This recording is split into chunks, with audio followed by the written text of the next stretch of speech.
After you've heard those wonderful words from General Mattis and other speakers tonight, and you're saying, who is that woman that's standing at the podium? Well, I'm going to tell you, I'm the woman that followed General Mattis to the podium, and I'm the woman that gets to introduce a woman I deeply, deeply respect. Nikki Haley was elected governor of South Carolina in 2010. She was reelected in 2014, where she served until she was appointed to the President's Cabinet in November 2016. As governor of South Carolina, she established a remarkable track record that propelled her to one of the country's most important international roles as United States permanent representative to the United Nations, serving as a member of President Trump's cabinet and National Security Council.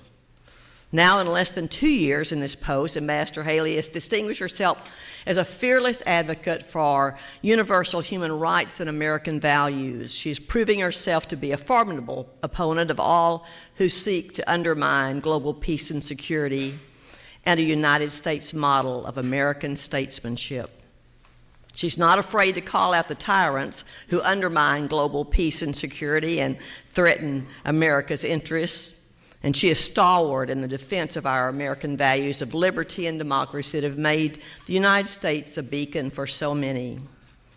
IRI recognized Ambassador Haley in 2016 with the Women's Network 10 for 10 Award that honors presidents and presents to 10 women in recognition of their remarkable leadership. The next years have proven IRI right, as Ambassador Haley has championed human rights for our nation and for the world. During her Security Council presidency in 2017, she hosted the first ever session devoted solely to human rights. Her first overseas trip as ambassador was to visit camps for Syrian refugees in Jordan and in Turkey. And she's partnering with like-minded nations to reform the UN Human Rights Council while challenging human rights violators across the globe. I first became aware of IRI in 2005 when I was asked by President George W. Bush through the State Department to work with the women of Iraq who are willing to examine the model of equal rights for women offered by the United States of America. As the most senior Congresswoman, I headed the delegation, and I was accompanied by Congresswoman Judy Biggert, Congresswoman Ellen Tauscher, and Congressman John Shimkus. We agreed to travel to Iraq to convince these brave Iraqi women that there was a chance for them to experience the freedom of democracy we have in America if they would fight for their freedoms. When our meetings became too dangerous in Iraq, IRI worked to get King Hussein of Jordan to guarantee our safety and permit the meetings to continue in his country. That became my support of IRI and my understanding of IRI's commitment to human rights and democracy across the globe. The IRI Freedom Award was established in 1995 to honor individuals who work to advance freedom and democracy in their countries and across the globe.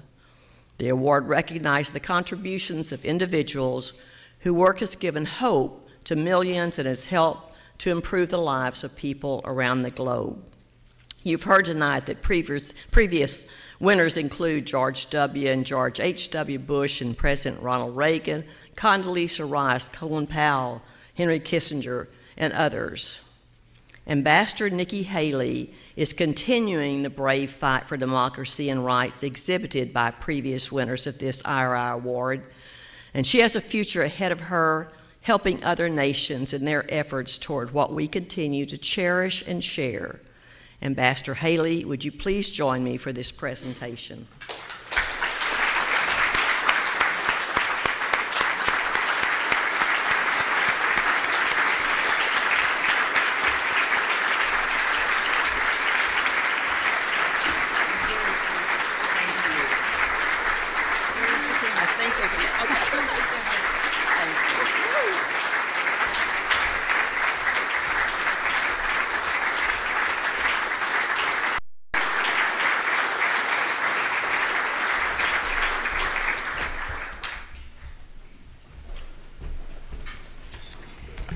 Thank you so much. It is a pleasure to be here and a great honor to receive this award.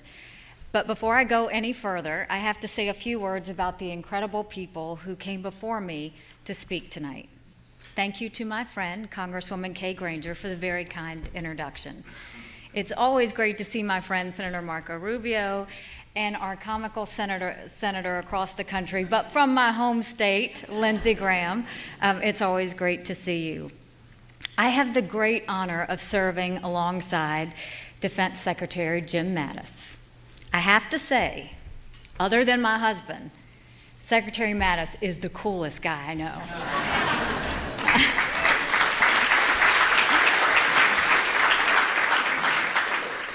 And to Jimmy McCain, you should know, where are you? There you are. You should know that your dad is in our hearts tonight. John McCain has shown multiple generations of Americans what it means to be a true patriot, and all of us are in his debt. I was listening tonight, and everybody had a John McCain story, and I found myself feeling a little bit jealous. I haven't been able to spend the time with your dad like I would like to spend, but I can tell you we did campaign together one time for Romney, and he kept me laughing the entire day. But I do have to say this. Many of you know I am the proud wife of a combat veteran that has served. And I am blessed because tonight, my favorite older brother, but also a combat veteran that fought in that first Desert Storm War where we watched TV and saw things going. My brother is here tonight.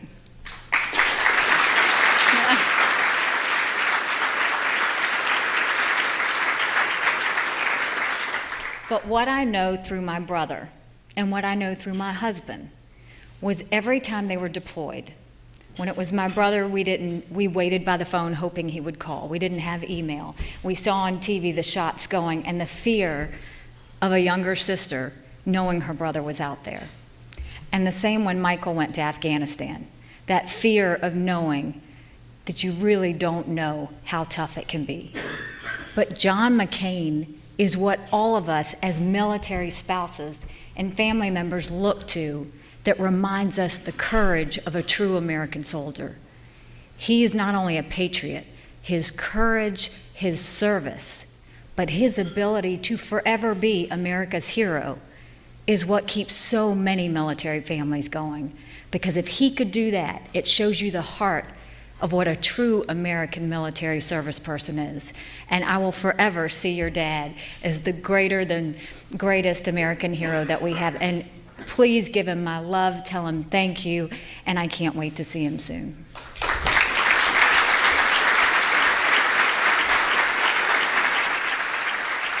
About 5 months after I became ambassador to the United Nations, I went to Israel for my first trip.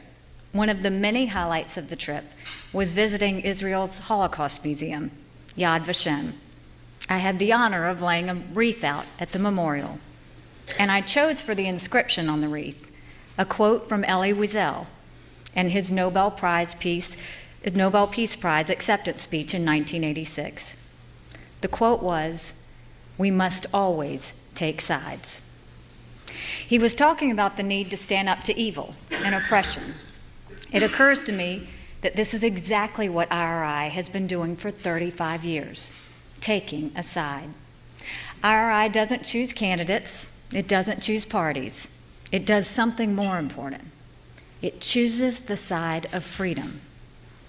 For those who might think that this is unremarkable, let me tell you what I do for a living these days.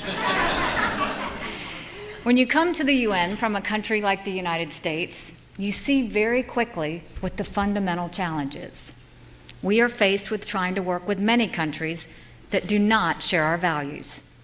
I am accountable to the American people, but the representatives of the unfree, undemocratic countries at the UN are accountable to no one, only to power and the whims of the dictators who employ them. That is a real challenge. It leads to situations like the one the Security Council finds itself in with Syria. There is broad international support for helping the Syrian people who are being starved, slaughtered, and besieged by the Assad regime. On 12 different occasions, the Security Council had more than enough votes to condemn and sanction the Assad regime for its multiple offenses against the Syrian people. These offenses included its repeated use of chemical weapons and its restrictions on allowing humanitarian aid to reach starving families. Russia has voted every single time, vetoed every single time, every one of those resolutions. As a result, the UN's policy on Syria is largely dictated by a government that is comfortable protecting a mass murderer. And that's the foundational dilemma of the United Nations. It is set up to treat all countries the same, but all countries are not fundamentally the same. When you try to pretend that there's no difference between the good guys and the bad guys, that's always a win for the bad guys. Or as Elie Wiesel said, neutrality always helps the oppressor, never the victim. This is the fundamental truth that informs the work of IRI. You understand that there is a difference between freedom and tyranny, between being a citizen and a subject. Our commitment to freedom and human dignity has made the United States the most generous and powerful nation on earth. And these values are our most powerful foreign policy tools. At the UN, we have tried to be a strong voice, assert American leadership on behalf of these values. That doesn't always make me the most popular person there. On some of our most principled stands, we are vastly outnumbered at the UN, like when we speak out against the Castro regime's horrendous treatment of the Cuban people. Sometimes it would just be easier to not rock the boat. When the crowd is all going one way, it can be hard to be the only one going in the other direction. But in America, we don't celebrate the mob. We celebrate the person who has the courage and conviction to stand up to the mob. That's why I was very proud of the President last week for the stand he took on behalf of American values when he withdrew from the Iran nuclear deal. The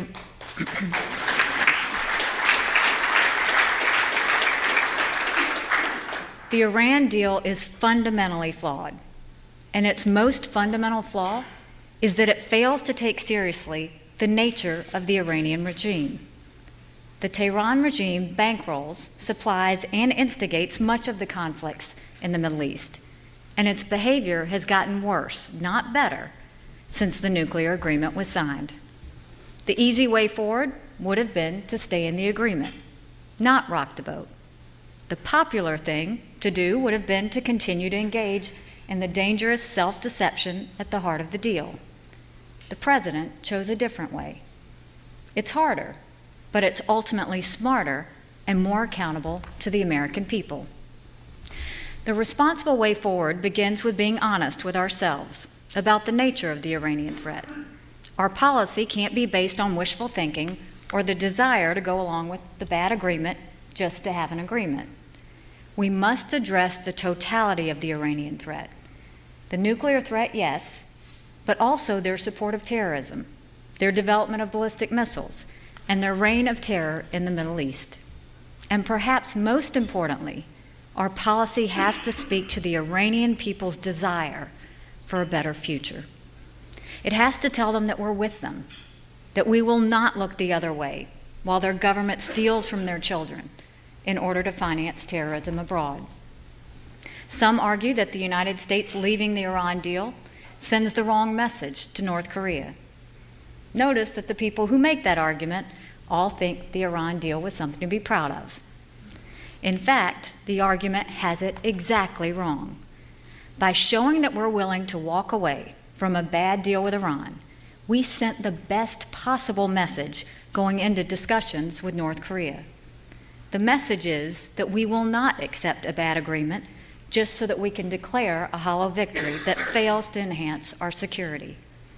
I have every confidence that President Trump sees his upcoming talks with North Koreans that way. We want a good deal, but we recognize that no deal is better than a bad deal. And when we send a message of hope and solidarity to the people of Iran, we are also sending an important message to the people of North Korea. We are telling them that a better life is possible, As IRI reminds us, our policies should never fail to send a message of hope to the people all over the world who are suffering from tyranny. My great predecessor at the United Nations and a great friend of IRI, Jean Kirkpatrick, understood this better than most. She was strong and often a lonely voice for American values at the United Nations. So it goes without saying that she wasn't the most popular ambassador in the Security Council. But after she left government, when the spirit of reform took hold in the former Soviet Union, she saw the results of her work. At a reception in Moscow, Ambassador Kirkpatrick was approached by the great Soviet dissident, Andrei Sakharov. He grabbed her hands with great passion, told her that her message had penetrated deep into the Soviet political prison system. He told her, quote, "Your name is known in every cell of the Gulag." I never knew Jean Kirkpatrick, but I'm proud to carry on her mission at the United Nations. Some of our opponents have changed, some have stayed the same, but the power of the American example endures. I thank IRI for your work in promoting freedom and democracy around the globe. You spread the message to the world that America is a great nation, not because of who we are, but because of what we believe. The proof is in those people suffering in prisons in Cuba, starving in Venezuela, or hiding in basements in Eastern Ghouta. America carries the hope of freedom that is in their hearts, and it is that hope that sustains them. That the daughter of Indian immigrants now has the privilege to give voice to that hope at the United Nations is a testament to its power. I will never stop being inspired by the example of America, and like you, I will never stop being that loud and proud messenger to the world. Thank you very much.